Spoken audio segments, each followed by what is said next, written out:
আসসালামু আলাইকুম। আমার আজকের ভিডিওতে আপনাদের স্বাগতম। আজকে আমি আমার বাসার বাগানের ভিডিও দেখাবো আপনাদের। তো শুরুতেই দেখতে পাচ্ছেন দরজায় পাহারাদাররা দাঁড়িয়ে আছে।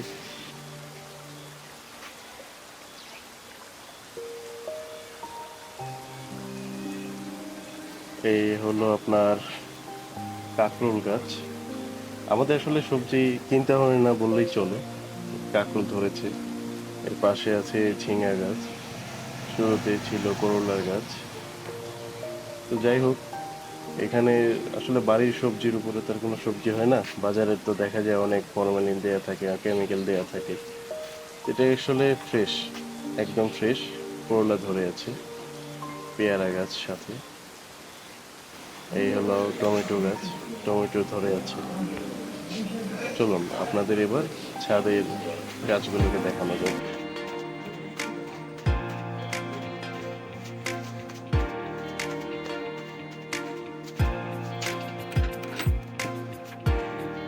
ছাদে অনেক রকমের ফলের গাছের পাশাপাশি হালকা কিছু সবজির চাষও করা হয়েছে। এই হলো ডালিম গাছ, দুটি ডালিম ধরে আছে এবং গাছে অনেক পরিমাণ ফুল। ফল এবং সবজির পাশাপাশি ফুলের গাছও আছে, গোলাপ। এই গাছটার নাম জানি না, এটা সবেদা গাছ। আর এই ফুল গাছটার নাম আমার জানা নেই, আপনাদের জানা থাকলে অবশ্যই কমেন্ট করে জানাবেন।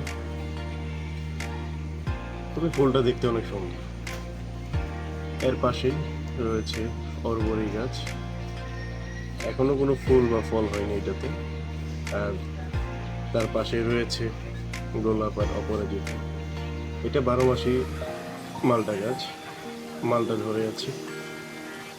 মালটা মোটামুটি ভালোই ধরেছিল, এখনো ভালোই আছে। এখানে 3টি, এখানে একটি, টোটাল 4টি। আর মালটা গাছের নিচে কিন্তু ডাটা গাছও দেওয়া হয়েছিল। তার পাশে একটা আম গাছ আছে। আর এগুলো হলো ড্রাগনের চারা করা হয়েছে। এটা হলো মানে মূলত প্রথম আর বড় যে ড্রাগন গাছটা আমাদের ছিল সেটা। এটাতে ফুল এসেছে, এই একটা ফুল। আর পাশে আরো 3টে ফুল আছে। এর আগেও ফুল এসেছিল, কিন্তু দুর্ভাগ্যবশত ঝড় এবং কিছু দুষ্ট পোলাপানের জন্য সেগুলো পড়ে গিয়েছিল, মানে ছিঁড়ে ফেলেছিল আর কি। এর পাশে একটি গাছ, এটা আমড়া গাছ। এটাতে 12 মাসি ফুল এবং ফল ধরে। এই আমড়াগুলো অনেক মিষ্টি, পাকলে পরে অনেক মিষ্টি হয়, সুস্বাদু অনেক। এর পাশে আরেকটা ড্রাগন গাছ, এটাতেও একটা ফুল এসেছে। ড্রাগনের ফুল দেখতে ভালোই লাগে। ড্রাগনের পাশে আরেকটি বড়ই গাছ লাগানো হয়েছিল। গাছটিতে অনেক ফুল এসেছিল, কিন্তু এই তো কিছুদিন আগে যে ঘূর্ণিঝড়টা হয়ে গেল রিমেল, সেটার প্রভাবে আপনার ফুলগুলো পড়ে যায়। তার পাশে একটি কমলা গাছ, এই গাছটিতে অনেকগুলো কমলা ধরেছিল। কমলা গাছের পাশেই সিম গাছ লাগানো হয়েছে। তার পাশে আবার একটা ক্যারেটে আখের গাছ, সাথে মানি প্ল্যান্ট। আর তার পাশে একটা লটকন ফলের গাছ, যদি এখনো কোনো ফুল বা ফল আসেনি। আর পাশে একটা ড্রামে ডাঁটা শাক, সাথে বেগুনের চারা, আর তার সাথে একটি পেয়ারা গাছ। এর পাশাপাশি পাশে কর্নারে মরিচ গাছ লাগানো আছে। এখানে হলো টমেটো গাছের সাথে একটি মরিচ গাছ।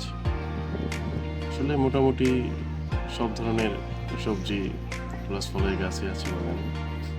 আর তার পাশে কিছু কবুতরও পালন করা হচ্ছে। এখানে টোটাল 6 জোড়া কবুতর আছে আর 1 জোড়া বাচ্চা। কবুতরগুলার সবচেয়ে ভালো দিক হচ্ছে এরা জোড়ায় জোড়ায় খাবার খায়। এক জোড়া অন্য জোড়ার খাবারে কখনোই হামলা দেয় না, একটু ভালো দিক। এখানে কিছু ড্রাগনের চারা আর কিছু অ্যালোভেরা সহ মরিচের গাছ রয়েছে। পাশে একটি আঙুরের গাছ, এটি কলম কাটা গাছ, খুব শীঘ্রই নাকি ফল আসবে। আর মরিচের গাছের সংখ্যাটাই বেশি। এখানে মরিচ ধরে আছে, দেখতে ভালো লাগে আসলে। আর বর্তমান বাজারে তো মরিচের দাম অনেক বেশি। আমাদের আসলে মরিচ কিনতে হয় না বললেই চলে। পাশাপাশি শাক সবজি, এই যে পুঁই শাকের গাছ, পাশে বেগুনের গাছ, এখানে একটা আম গাছ। আর আজকের সকাল থেকে বৃষ্টি হয়েছিল, আকাশটা অনেক মেঘলা ছিল, যে কোনো মুহূর্তে আবার বৃষ্টি চলে আসতে পারে। ওয়েদারটা আসলে অনেক সুন্দর ছিল। মোটামুটি ছাদের পরিবেশটা আমার কাছে খুব ভালোই লাগতেছিল।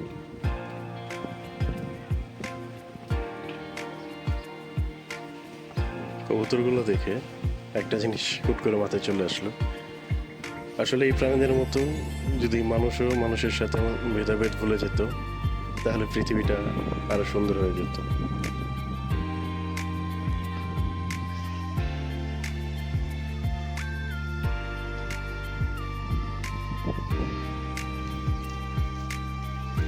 আমার মতো কবুতরগুলোরও আজকের পরিবেশটা মনে হয় অনেক ভালো লেগেছিল।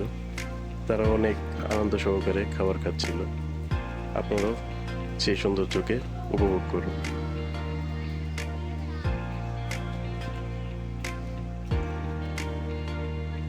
আজ এই পর্যন্তই। আশা করি সবাই ভালো থাকবেন। আর আমার ভিডিওটি যদি আপনাদের ভালো লেগে থাকে, তাহলে অবশ্যই লাইক, শেয়ার এবং সাবস্ক্রাইব করে দিয়ে আমার পাশে থাকবেন। আসসালামু আলাইকুম।